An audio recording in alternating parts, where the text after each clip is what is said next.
All right, let's jump right in with a paradox that, honestly, seems to defy all logic. So picture this. On one side, you've got a monarch, a ruler of the entire world, with all the wealth and power you can imagine. And on the other side, a noble disciple, someone who's living super simply, with not much more than a begging bowl to their name. But here's the twist.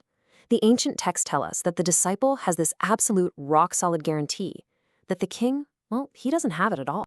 I mean, how is that even possible, right? And that's really the central question we're digging into here. What is this ultimate insurance policy against suffering? What is this unshakable security that all the money and power in the world just can't seem to buy? So where does this idea come from?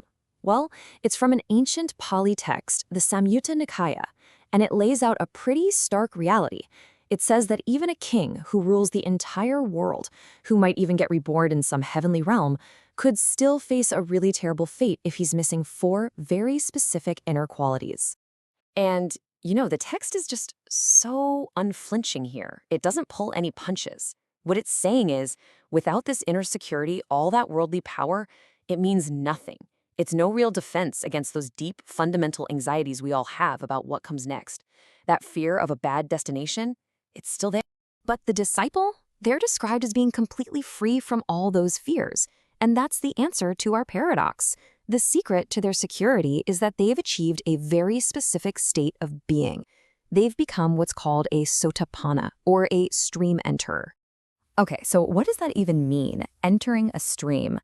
Let's unpack that powerful metaphor. It really is a profound metaphor. Think of the spiritual path as this great, powerful river. In Buddhism, that river is the Noble Eightfold Path. A whole set of practices for wisdom, ethics, mental discipline, the whole shebang, all designed to lead to liberation.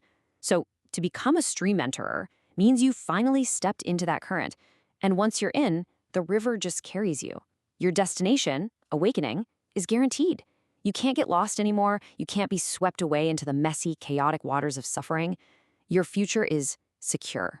Right? So the million-dollar question is, how do you actually enter this stream? Well, the good news is the texts don't just leave it as some big mystery. They actually lay out a super clear 4-part blueprint. And this right here is that ultimate spiritual insurance policy we've been talking about. First up, we have Buddha Avekapasada. Now, this is not about blind faith, not at all.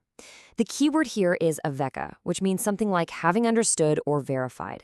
It's a confidence in the Buddha as a guide that comes from your own experience, because you've seen for yourself that the guidance actually works.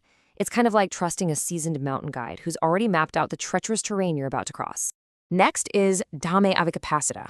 It's that same kind of verified confidence, but this time it's in the teachings themselves, the Dhamma. It's this deep trust you develop in the path because you've started to put it into practice and you see that it's true in your own life. You know it works because you've tested it, almost like a scientist verifying a hypothesis, but the lab is your own mind. And third, you've got confidence in the Saṅgha, which is the community of noble disciples. This is all about recognizing the power of having a solid support system. It's about knowing that other people have walked this path and they've made it. Their example gives you inspiration and a practical roadmap for your own journey. And finally, the bedrock for all of this, Arya Kanta Sila. This basically means having virtues that are dear to the noble ones. It's about how you live your life, making choices that bring you peace of mind instead of regret. This creates a stable, clear mind, and that's the foundation you build everything else on. Okay, so this isn't just a bunch of abstract theory. What's so cool is how the texts show these principles working for real people, in their actual lives. This is all about lived experience. So first, you have the story of a layman named Diṭṭhi. He was really sick, close to death, and the Buddha came to visit him. And Diṭṭhi was able to go through the list one by one and confirm that he had this 4-part guarantee locked in. And because of that, he could face his own death with total peace, with absolutely no fear about what was coming next. But this brings up a really important question. Déjà vu sounds like a perfect saint, right? What about the rest of us? What about our imperfections, our mistakes? Do you have to be totally flawless to get this kind of security? And this is where the teaching gets so relatable, because let's be honest, who among us is perfect? Enter the story of Saranani. After he passed away, the Buddha announced that he was a stream enterer, but the other disciples, they were completely shocked. They basically said, wait a minute, but he drank alcohol. That was a clear break from the training. The Buddha's response here is just so So important. He didn't deny that Saranani had slipped up. Instead, he said that Saranani undertook the training at the time of death. What does that mean? It means that even though he wasn't perfect, his fundamental direction, his core commitment to the path was totally solid. When it mattered most, at that critical moment, his mind was pointed in the right direction. And this story just illustrates the point so brilliantly. Becoming a stream mentor isn't about having a perfect, flawless record. It's about the deep, unwavering direction of your heart and your mind. It's about building a foundation of confidence and virtue that's so strong that even if you stumble, you don't actually lose the path. So, okay, how can any of us know if we're actually on the right track? Well, this might be the most empowering part of this whole teaching. You don't need somebody else to tell you if you have this security, not even a Buddha. The teaching gives you a tool so you can check for yourself.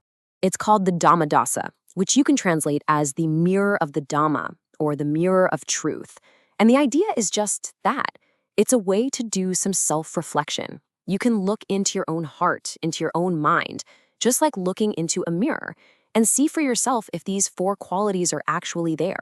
So you literally ask yourself these questions. Do I have real, verified confidence in this path based on my own experience?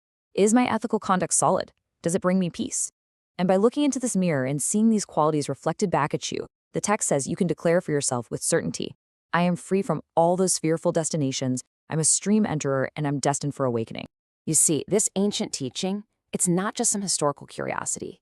It's a direct invitation. It's a practical blueprint for building an inner security so profound that it makes any worldly power look small by comparison. It's a kind of resilience that no external crisis can ever really shatter. And so, the final question, the invitation from this text, is for you. If you were to look into that mirror of truth, right here, right now, what would you see?